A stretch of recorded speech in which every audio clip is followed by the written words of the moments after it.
வணக்கம். இன்றைய மாவட்ட செய்திகள். மதுரை ஏர்போர்ட்டில் பாஜக மாநில தலைவர் நயினார் நாகேந்திரன் செய்தியாளர்களை சந்தித்தார். ராகுல் காந்தி எந்த ஆதாரத்தை உங்கள்கிட்ட கொடுத்துருக்காரு எனக்கு தெரியல. ஏற்கனவே அவருடைய காலத்தில் வாக்கு திருட்டுலாம் பண்ணியிருந்தாங்க. நாங்கள்லாம் வாக்கு திருட்டு பண்ணியிருந்தால் இப்போ நாங்கள் எப்படி தமிழ்நாட்டில் எப்படி திமுக எப்படி ஜெயிச்சிருக்க முடியும்? திமுக ஆளுங்கட்சியாக வந்திருக்கவே முடியாதுல்லவா? ராகுல் காந்தி எப்பொழுதுமே ஆதாரம் இல்லாத செயல்களை அவர்கள் இன்னும் சொல்லப்போனால் அவர்களுடைய தகுதி குறைந்து தான் எப்பொழுதுமே பேசிகிட்டு இருக்கார். இதுவரைக்கும் எந்த தேர்தலையுமே சந்திக்கலை.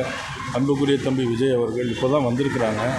வந்த உடனே ஆட்சிக்கு வந்துடும் நினச்சிட்டு இருந்தாங்கன்னா தமிழ்நாட்டு மக்கள் எதை நினச்சி வாக்களிப்பாங்கங்கிற வாக்குரிமையெல்லாம் கொஞ்சம் ஆலோசனை பண்ணி சிந்தித்து பேசினா நல்லாயிருக்கும். பாரதம் பலமாக இருக்கிற காரணத்தினால தான் அமெரிக்கா போட்ட வரியெல்லாம் சரி பண்ணதுக்காக வேண்டி சீனா, ரஷ்யா போன்ற நாடுகளுக்கெல்லாம் போய் இங்கேருந்து ஏற்றுமதியாக அமெரிக்காவுக்கு பண்ணுறதை காட்டிலும் பன்மடங்கு அதிகமாக ஏற்றுமதி பண்ணதுக்கான ஏற்பாடுகளை பண்ணிட்டு வந்த தலைவர் தான் எங்களுடைய தலைவர் பாரத நரேந்திர மோடி. எங்களுடைய தலைவர் மட்டும் இல்லை, நம் நாட்டினுடைய பிரதமர் இரும்பு மனிதர். அவர் எப்பொழுதுமே பலமானவர். அவர் மாதிரி பலம் குறைந்தவர் அல்ல. நீலகிரி மாவட்டம் உதகை கலெக்டர் அலுவலகத்தில் ஆதிதிராவிடர் மற்றும் பழங்குடியினர் நலத்துறை சார்பில் வன உரிமை ஆவணங்கள் மற்றும் நலத்திட்டம் வழங்கும் விழா நீலகிரி எம்பி ஆர் ராசா தலைமையில் நடைபெற்றது. 53 பயனாளிகளுக்கு 51 ஏக்கர் வன பரப்பிலான வன உரிமை ஆவணங்கள் மற்றும் பல்வேறு நலத்திட்டங்களை ஆர் ராசா வழங்கினார். நிகழ்ச்சியில் தமிழக அரசு தலைமை கொறடா ராமச்சந்திரன், தமிழக அரசின் முதன்மை வன பாதுகாவலர் ராகேஷ்குமார் டோகரா, கலெக்டர் லட்சுமி பவ்யா தண்ணீரு உள்ளிட்டோர் பங்கேற்றனர். இந்த மனித விலங்கு மோதல், அதேபோல வனவிலங்குகளால் தாக்கப்பட்டு 2 பேர் உயிரிழந்திருக்கிறார்கள், ஓரிருவர் காயமடைந்திருக்கிறார்கள். இப்படிப்பட்ட செயல்களை எதிர்வரும் காலத்தில் தடுப்பதற்காக கூடுதல் நடவடிக்கைகளை எடுக்க வேண்டும் என்று வலியுறுத்தி, அதன்படி இன்று காலை நடைபெற்ற மாவட்ட ஆட்சித்தலைவர் அலுவலகத்தில் நடைபெற்ற கூட்டத்தை ஒட்டி இங்கே ஏற்கனவே வழங்கப்பட்டிருக்கின்ற சேஃப்டி மெஷர்ஸ், பாதுகாப்பு நடவடிக்கைகளை கூடுதலாக அதிகப்படுத்தி கட்டளை மற்றும் கட்டுப்பாட்டு மையம், கமாண்ட் அண்ட் கண்ட்ரோல் சென்டர் 12 இயங்கிக் கொண்டிருக்கின்றன. அவற்றில் 12 ஆர்டிஃபிஷியல் இன்டெலிஜென்ஸ் கேமரா, செயற்கை நுண்ணறிவு கேமராக்கள், அதேபோல் 54 ஏர்லி வார்னிங் சிஸ்டம் அதுவும் கேமரா தான். எங்காவது யானை நடமாட்டம் இருந்தால் அந்த கேமராவில் அது பதிவு ஏற்பட்டால் உடனடியாக அது அலாரம் கொடுக்கும். அந்த மாதிரியான கேமராக்கள் ஏற்கனவே இயங்கிக் கொண்டிருக்கின்றதை இன்னும் செம்மைப்படுத்தி கூடுதலாக ஆர்டிஃபிஷியல் இன்டெலிஜென்ஸோடு நுண்ணறிவோடு கூடிய புதிய கேமராக்களை பொருத்தி அந்த புது சென்டர்கள் 12 சென்டர்கள் ஏற்கனவே இயங்கிக் கொண்டிருப்பதை இப்பொழுது மீண்டும் புதுப்பித்து அவற்றை நடைமுறைப்படுத்தியிருக்கிறோம். ஆன்டி போச்சிங் டீம், அதுவும் யானை விரட்டுகின்ற பணிக்காக அந்த பகுதியில் இருக்கிற இளைஞர்களை கொண்டு அந்தந்த கிராமங்களில் செல்போன் மூலமாக, அந்த சென்சார் மூலமாக, அந்த கேமரா மூலமாக வருகின்ற செய்திகளை அறிந்து அவற்றை விரட்டுவதற்கு பயன்படுத்துகிறோம். அந்த 92 பேரை இன்னும் கூடுதலாக ஒரு 10 பேர் 15 பேர் தேவைப்பட்டால் அதை அதிகப்படுத்துவதற்கு உடனடியாக நடவடிக்கை எடுக்கப்படும் என்று சீஃப் வைல்ட் லைஃப் வார்டன் அவர்கள் இங்கே ஒப்புக்கொண்டிருக்கிறார்கள். அதே போல ஜூன் மாதத்திலிருந்து செப்டம்பர் மாதம் வரை, அதுதான் அந்த பலாப்பழ சீசன். அந்த சீசனில் தான் யானைகள் ஊருக்குள்ளே வரும் அந்த பலாப்பழத்தை எடுக்கிறதுக்காக. அந்த சீசனில் ஏற்கனவே இயங்கி கொண்டிருக்கின்ற இந்த யானை விரட்டும் பணியில் இருக்கின்ற 92 பேர், அதே போல் ஆன்டி போச்சிங் எலிமெண்ட்ஸ் அதுக்காக இருக்கிற 10-12 பேர், 7 வேட்டை தடுப்பு காவலர்கள் அவர்கள். இது அந்நியில் புதிதாக ஜூன் மாதத்திலிருந்து செப்டம்பர் மாதம் வரை 40 பேர் புதிதாக யானை விரட்டும் பணியாளர்கள் அரசால் நியமிக்கப்படுவார்கள். திருப்பூர் பல்லடம் பகுதியில் விவசாய நிலத்தில் எரிவாயு குழாய் பதிப்பதற்கான இழப்பீடு நிர்ணய ஆலோசனை கூட்டம் நடைபெற்றது. இதில் பல்லடம், சுக்கம்பாளையம், கணபதிபாளையம் உள்ளிட்ட கிராமத்தைச் சேர்ந்த 100க்கும் மேற்பட்ட விவசாயிகள் பங்கேற்றனர். கூட்டத்திற்கு பல்லடம் தாசில்தார் சபரி தலைமை வகித்தார்.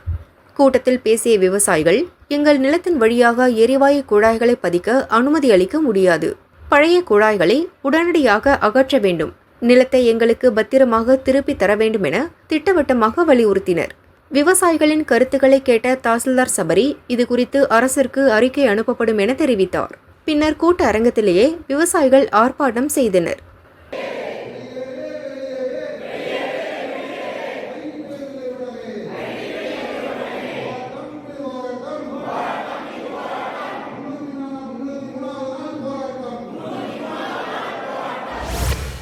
மதுரையில் சிவகங்கை ரோட்டில் ரவுண்டானாக்கள், பாலம் உட்பட 4 வழிச்சாலையாக விரிவாக்கம் செய்யும் பணிகள் நடைபெற்று வருகிறது. கோரிப்பாளையத்திலிருந்து அண்ணா பஸ் ஸ்டாண்டு, ஆவின் சந்திப்பு, மேலமடை சந்திப்பு, ரிங் ரோடு வரை இருவழி பாதையாக இருந்தது.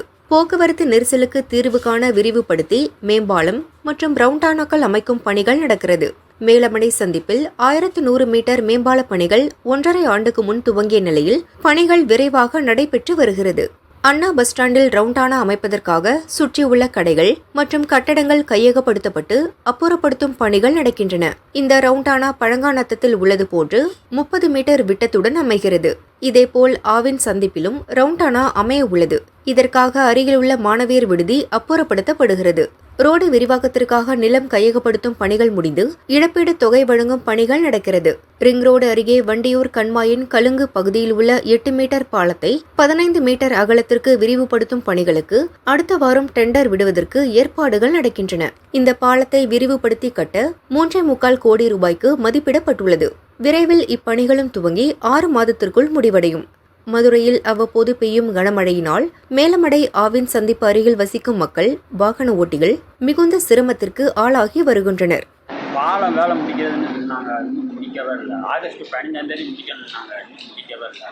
ஆனால் இப்போவும் வேலை ஓடிக்கிட்டு தான் இருக்குது. சுத்தமாக வேலை பார்க்குறாங்க. ஆனால் மழை தண்ணி வந்துச்சுன்னா உள்ள கடையிலெல்லாம் வந்துட்டு மக்கள் நடமாடுறதுக்கு ரொம்ப சிரமமாக இருக்குது. சரியான மண் வேறு சரியில்லாமல் இருக்குது. பூரா எல்லாரும் வலிக்கு போகிற மாதிரி இருக்குது. தயவு சீக்கிரமாக முடிக்கிற மாதிரி பாருங்கள். மேலமடையம் உள்ளவங்க பூரா இந்த சந்து வழியாக தான் போக வேண்டியது. இந்த சந்து வழியாக போனால் தான் அவங்களுக்கு சீக்கிரமாக மெயின் ரோட்டுக்கே போக முடியும். இல்லைன்னா 1 கிலோமீட்டர் வரைக்கும் சுற்றி போய் சூனாஸ்கர்கிட்ட போய் நிற்கணும். அந்த மாதிரி இடைஞ்சலான இருக்கிற இடத்துல இப்படி வேலை பார்த்தா இருந்தோம்னா மக்களுக்கு ரொம்ப சிரமமாக இருக்குது. இதை தான் நாங்கள் சீக்கிரமாக முடிக்கணும்னு சொல்லி பண்ணிக்கலாம். வியாபாரம் ரொம்ப டல்லாக இருக்குது. கடையிலெல்லாம் பாருங்கள், ரோடு சிரமப்பட்டு சந்து வழியாக ஏற்ற வேண்டியதாக இருக்குது.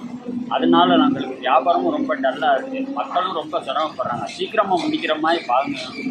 மழைக்காலம் நெருங்குவதற்குள் வேலைகள் முடிந்தால் நன்றாக இருக்கும் என பொதுமக்கள் எதிர்பார்க்கின்றனர். கோவையில் காசு, பணம், பொன், பொருள், வாகனங்கள் திருட்டு வரிசையில் செல்ல பிராணிகளான நாய்கள் திருட்டு சம்பவமும் அரங்கேறி உள்ளது.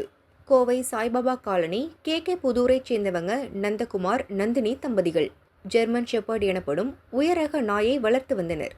நேற்று முன்தினம் வீட்டின் முன்பு கட்டி போட்டிருந்த நாயை காணவில்லை. நாயை காணாததை கண்டு அதிர்ச்சி அடைந்த நந்தகுமார் அருகிலுள்ள வீட்டில் பொருத்தப்பட்டிருந்த கண்காணிப்பு கேமராவில் ஒருவர் நாயை பிடித்து இழுத்து செல்லும் காட்சிகள் பதிவாகி இருந்ததை கண்டு அதிர்ச்சி அடைந்தார். கோவையில் நகை, பணம் கொள்ளை போகும் சம்பவத்தை தொடர்ந்து வளர்ப்பு பிராணிகள் திருடப்படும் சம்பவங்கள் கோவை வாசிகளிடையே அதிர்ச்சியை ஏற்படுத்தி உள்ளது. நாயை திருடி செல்லும் சிசிடிவி காட்சி வெளியாகி உள்ளது.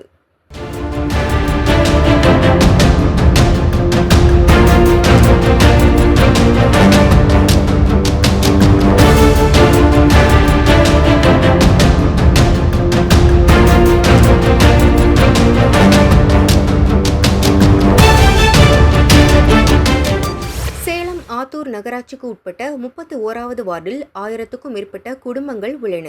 இப்பகுதியில் கடந்த 20 நாட்களாக குடிநீர் வழங்கப்படவில்லை. மேலும் சாலை உள்ளிட்ட அடிப்படை வசதிகள் செய்து தரப்படவில்லை என்றும் பொதுமக்கள் குற்றம் சாட்டினர். இதுகுறித்து நகராட்சி கமிஷனரிடம் பலமுறை மனு கொடுத்தும் நடவடிக்கை எடுக்கப்படவில்லை என கூறப்படுகிறது. இந்நிலையில் அப்பகுதியைச் சேர்ந்த திமுக வார்டு உறுப்பினர் சங்கர் தலைமையில் 50க்கும் மேற்பட்ட பெண்கள் சாலை மறியல் செய்தனர். இதனால் கடலூர், திருச்சி, சென்னை உள்ளிட்ட பகுதிகளுக்கு செல்லும் முக்கிய சாலையான கிரைன் பஜார் பகுதியில் கடும் போக்குவரத்து நெரிசல் ஏற்பட்டது. தகவல் அறிந்து ஸ்பாட்டிற்கு விரைந்த ஆத்தூர் போலீசார் போராட்டத்தில் ஈடுபட்டவர்களுடன் பேச்சுவார்த்தை நடத்தினர். குடிநீர் வழங்க உடனடியாக நடவடிக்கை எடுக்கப்படும் என அதிகாரிகள் உறுதியளித்ததை தொடர்ந்து போராட்டம் கைவிடப்பட்டது.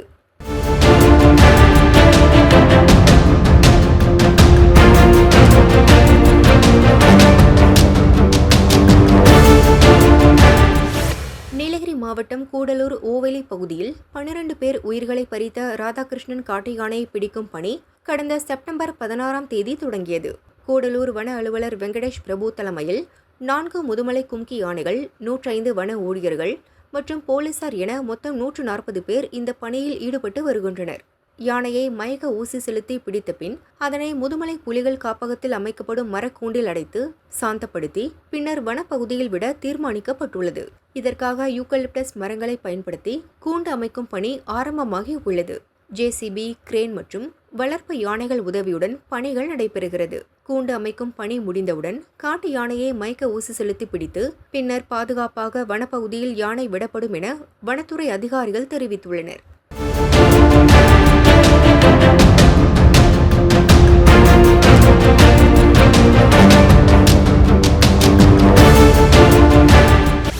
நாமக்கல் மாவட்டம் திருச்செங்கோடு மொளசியைச் சேர்ந்தவர் நவநீதம் எலக்ட்ரீஷியன் பணியில் உள்ளார்.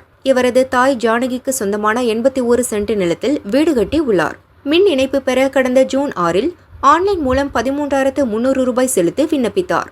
ஆனால் மின் இணைப்பு கிடைக்கவில்லை. எர்ணாபுரத்தில் உள்ள உதவி செயற்பொறியாளர் அலுவலகத்துக்கு சென்று விசாரித்தார். குறுக்கப்புறம் எல்லப்பாளையத்தைச் சேர்ந்த லைன் இன்ஸ்பெக்டர் மாது வயது 57, தலகையைச் சேர்ந்த கேங்மேன் விவேகானந்தன் வயது 41 ஆகியோர் 5,500 ரூபாய் லஞ்சம் கேட்டு கரார் காட்டினர். லஞ்சம் கொடுக்க மனமில்லாத நவநீதம் நாமக்கல் மாவட்ட லஞ்ச ஒழிப்பு போலீசில் புகார் கூறினார். லஞ்ச ஒழிப்பு போலீசாரின் ஆலோசனையின்படி புத்தூர் ரோட்டில் ரசாயன பவுடர் தடவிய பணத்தை நவநீதம் கேங்மேன் விவேகானந்தனிடம் கொடுத்தார். அப்போது அங்கு மறைந்திருந்த டிஎஸ்பி ரவிச்சந்திரன், இன்ஸ்பெக்டர் பிரபு ஆகியோர் விவேகானந்தனை கையும் களவுமாக கைது செய்தனர்.